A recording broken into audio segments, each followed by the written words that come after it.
وزیر اعلیٰ سندھ سید مراد علی شاہ کی ڈی ایس پی علی رضا کی نماز جنازہ میں شرکت۔ مراد علی شاہ کی علی رضا کے خاندان سے ملاقات، کہا قاتل جلد گرفتار کر کے ان کو کٹہرے میں لائیں گے۔ ڈی ایس پی علی رضا کی قربانیاں رائے گاہ نہیں جانے دیں گے۔ کراچی میں D S P C T D Ali Raza کے قتل کی تحقیقات، ہائی پروفائل قتل کی واردات کی تفتیش سی ٹی ڈی خود کرے گی۔ تفتیشی ذرائع کے مطابق ڈی ایس پی کی گاڑی بام اور بلٹ پروف تھی۔ ممکنہ طور پر دہشت گردوں نے علی رضا کی گاڑی سے اترنے کا انتظار کیا۔ اندھیرے کے باعث ملزمان کی شناخت میں مشکلات کا سامنا۔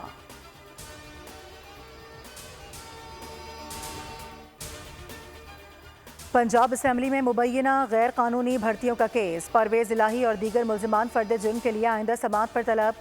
ملزم عاکف کے خلاف اشتہاری قرار دینے کی کارروائی، اینٹی کرپشن عدالت کے جج صفدر علی بھٹی نے سماعت کی۔ سماعت 15 جولائی تک ملتوی کر دی گئی۔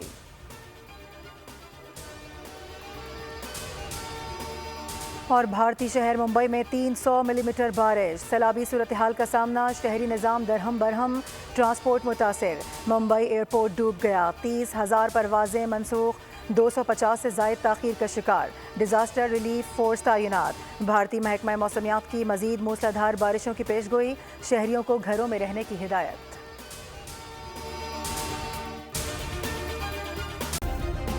سبسکرائب کریں اور بیل دبائیں تاکہ کوئی خبر رہ نہ جائے۔